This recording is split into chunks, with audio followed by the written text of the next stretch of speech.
Hello, আমি Anirban Bhattacharya. Welcome to new video of my channel blogging Anirban চ্যানেলটাকে আপনাদের সবাইকে স্বাগত জানাই। তো আজকের এই ব্লগটা হচ্ছে দুর্গাপুজো 2025 নিয়ে।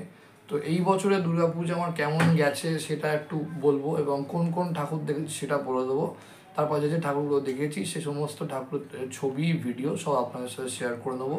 অবশ্যই কমেন্টে জানাবেন যে আপনাদের সবার দুর্গাপুজো কেমন গেছে আর তোমার ভিডিওটা কেমন লাগলো সেটাও জানাবেন।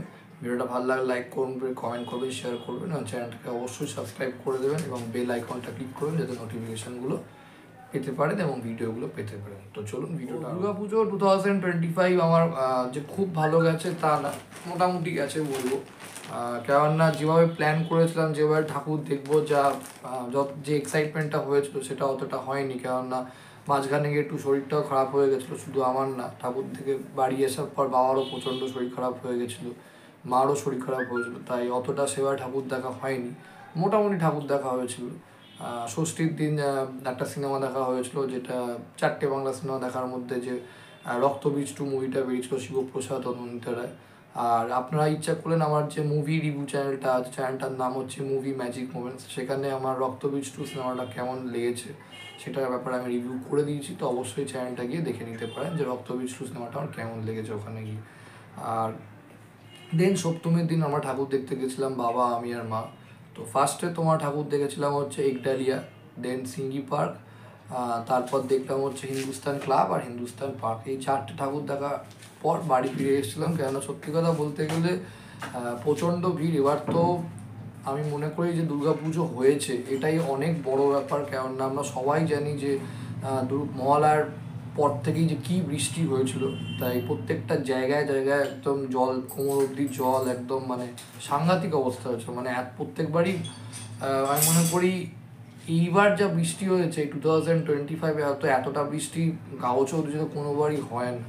তো তারপর যে পুজোটা হয়েছে এটাই অনেকটা বড় ব্যাপার আমি মনে করি। তো সেইটা একটা সত্যিই দুর্গা ঠাকুরের কৃপা যে আমরা অ্যাটলিস্ট পুজোটা উপভোগ করতে পেরেছি। নইলে আমি তো ভেবেছিলাম পুজো সত্যি এবার গেল এত, যে একদম ভেস্তে গেল, যা বৃষ্টি যা হয়েছে, যা জল জমে গেছিলো। তো যাই হোক, ষষ্ঠীর দিন আমরা ঠাকুর তোমার রক্তবীজ 2 সিনেমাটা দেখার পর সপ্তমীর দিন ঠাকুর দেখলাম।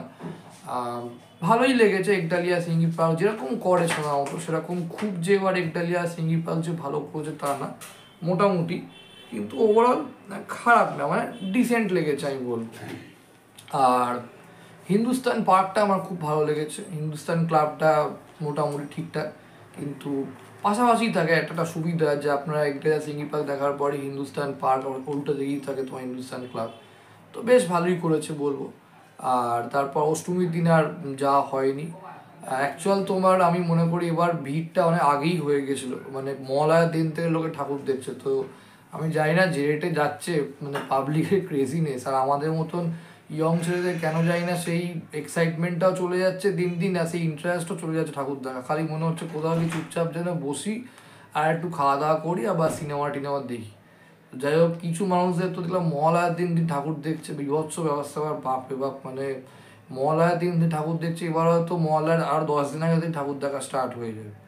জানি না বাবা, এত মানে দুর্গা পুজোর তো মেন মজাটা আমি মনে করি ওই থেকে শুরু হয়, মানে চতুর্থী, পঞ্চমী, ষষ্ঠী, সপ্তমী, অষ্টমী, নবমী অ্যান্ড দেন দশমী। তো এই এত আগে থেকে প্যান্ডেল দেখে কী লাভ? তো বাদ দাও, সেটা পরের ব্যাপার, যার যেটা ভালো লাগে সেটা আমি মনে করি রেসপেক্ট করাটা উচিত। তো দেন অষ্টমীর দিন আর বেরোনো হয়নি। নবমীর দিনে আমরা বেরিয়েছিলাম। নবমীর দিন আমরা ঠাকুর দেখেছিলাম হচ্ছে যোধপুর পার্ক দেখেছিলাম, তারপর হচ্ছে তোমার সেলিমপুর দেখেছিলাম। দেন তিদারার জন্য অ্যাটেম্প নিয়েছিলাম, কিন্তু তিদারায় সাংঘাতিক ভিড় হয়েছিল, তাই সেটা আমরা তোমার ঢুকিনি আর চলে এসেছিলাম। আর বালিগঞ্জ কালচারটা দেখেছিলাম। তারপর আসবাই এসেই একদম আমরা সবাই অবস্থা খারাপ, জ্বর এসে যায় বাবার, তো সাংঘাতিক যায়, বাবার থেকে মার জ্বর, আর মার থেকে আমারও 19-20 শরীর খারাপ হয়েছিল বলি। তারপর দশমীর দিন সকালবেলা এখানে আমাদের কসবার এখানে ওই তালবাগান আর বোসপুর শীতলা মন্দিরটা দেখি। দশমীর পরের দিন একটা দিন এক্সট্রা রেখে তারপরের দিন তোমার ভাসান হয়েছে। তো আমার দাদা মাকে নিয়ে গিয়ে বালিগঞ্জ ছেষট্টি পল্লী, থিদারা, আর যদ্দূর মনে আর একটা তোমার মনে আসছে না, প্যান্ডেলটা ছবি দেখলে তো বুঝতে পারবো, সেই ঠাকুরটা দেখেছিলাম। তো আমি আর যাইনি, আমি জাস্ট একখানা তোমার থিয়েটারটা থেকে ব্যাক করেছিলাম, কারণ আর ভালো লাগছিল না, এই হচ্ছে ব্যাপার। তো যাই হোক, সেইটা দেখবেন, দেখুন, আশা করছি ব্লগটা ভালো লাগবে। আরও খুব তাড়াতাড়ি আরও অনেকগুলো ব্লগ আসতে হচ্ছে ইন্টারেস্টিং বিষয়, তো দেখতে থাকুন, আশা করছি ভালো লাগবে। Thank you. প্রথমে গিয়েছিলাম একডালিয়া এভারগ্রিনে। এই পুজোর ডেকোরেশন প্রতিবার এই সিটিকে নিয়ে ভাবে চিন্তা শেখায়। লাইটিং, আইডল আর থিম পুরো একটা আলাদা এলিগেন্স। খুব সুন্দর করেছিল। একডালিয়ার ঠাকুরটা বরাবরই খুব ভালো করে। এটা একডালিয়ার প্যান্ডেলের ঝাড় লণ্ঠনটা, এটাও একডালিয়াই।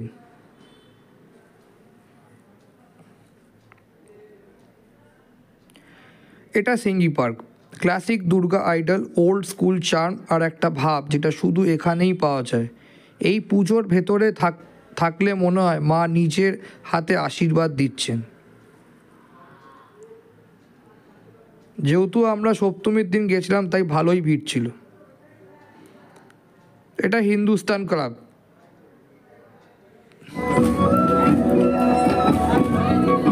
হিন্দুস্তান পার্কটা বরাবর খুব ভালো করে।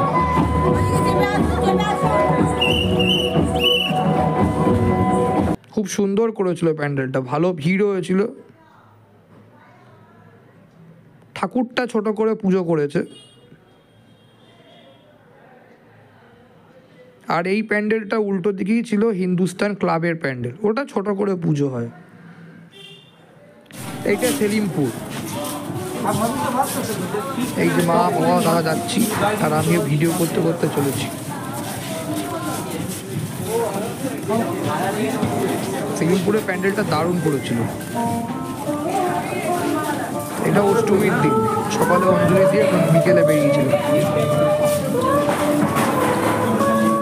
আমি বললাম না আমার নিজের ভিডিও, সেটা দাদা আমাদের যে ভিড়টা আগেই সাউথ সব ঠাকুর দেখে ছিল। সপ্তমী অষ্টমী নবমীতে সেই সাউথের ভিড়টা ছিল না, নর্থে ছিল ভিড় বেশি। কেন মানুষজন আজকাল আগে থেকেই ঠাকুর দেখে নেয় মোটামুটি। বাকি এই 3টে দিন নয় নিজেদের প্যান্ডেলে থাকে, নয় ঘোরাঘুরি করে, নয় বন্ধুদের সঙ্গে আড্ডা দেয়, বা সিনেমা দেখে, বা রেস্টুরেন্টে খায়। এটা সেলিমপুর প্যান্ডেলের ভেতরটা।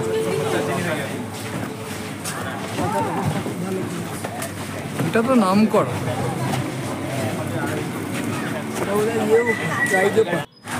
সুন্দর করে।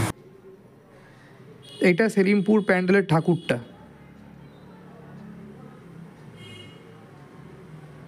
সেলিমপুর প্যান্ডেলের ভেতরটা এটা।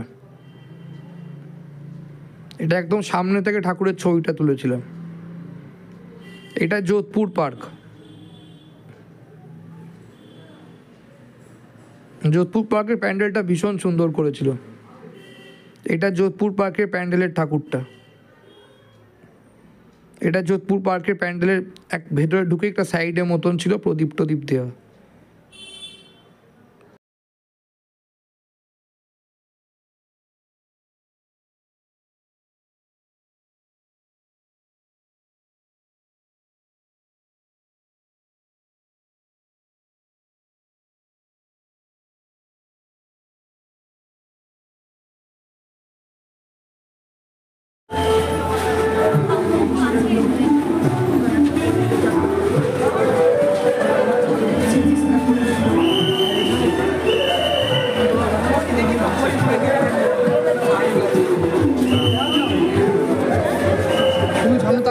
তাকে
যাদের মোবাইল ফ্রিজ হয়েছে তাদের অনুরোধ করা হচ্ছে উপযুক্ত ডকুমেন্ট দিয়ে থানা থেকে মোবাইল সংগ্রহ করার জন্য।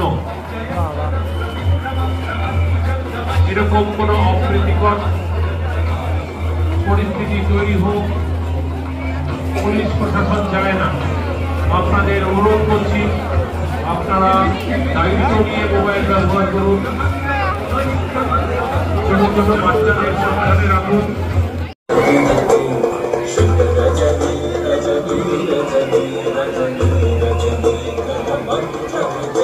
আপনি এগোন দাঁড়িয়ে পড়লেন কেন?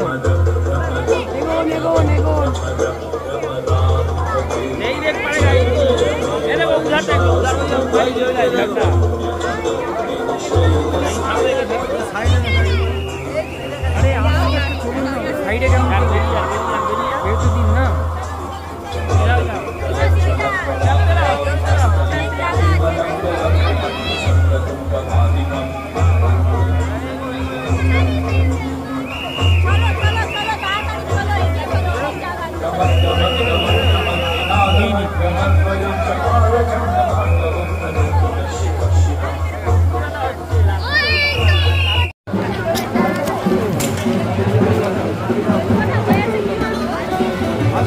চলো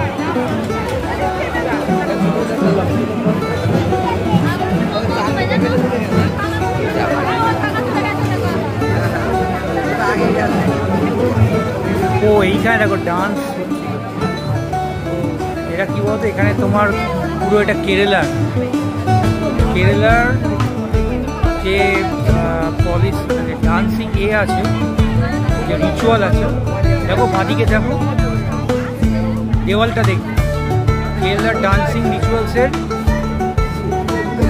হ্যাঁ, কেরালার টেম্পল।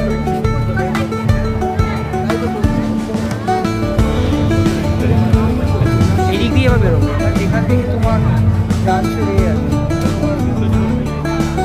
এদিক দিয়ে আবার ব্যাক করবো, ওদিকে যাবো না, এদিকে ব্যাক করবো। হয়ে গেল, তুলে নিয়ে আগে, তুমি আগে চলো,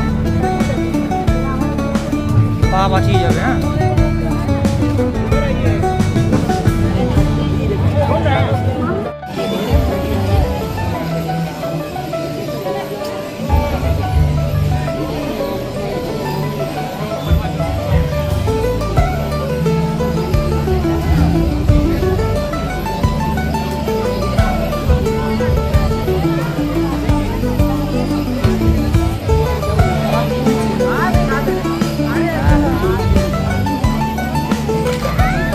দেখে নাও, এটা বলছি।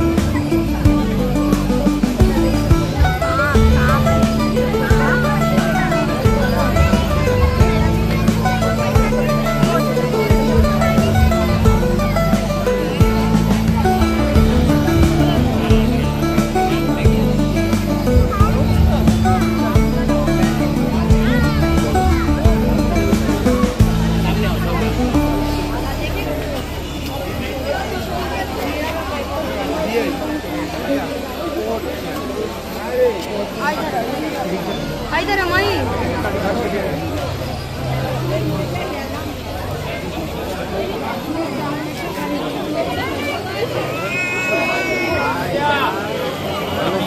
हाँ इनका भी थोड़ा यूनिक होता है, बाकी छोटू होते हैं। हाँ वो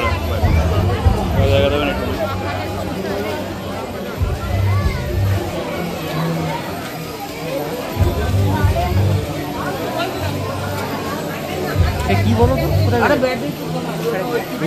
ঘড়ির মতো করেছে, তারপর ডিফারেন্ট ডিফারেন্ট ফেস করেছে। হ্যাঁ, হাতুড়ি ডিফারেন্ট মানে সোসাইটি ফেস। হ্যাঁ,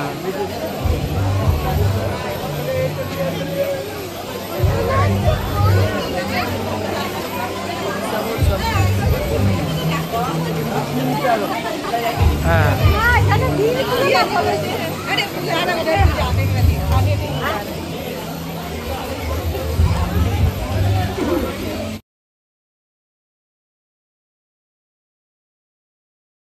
এইটা আমাদের এখানে কসবা বোসপুকুর শীতলা মন্দিরের প্যান্ডেল, দশমীর পরের দিনের পরের দিন। এটা তালবাগানের প্যান্ডেল।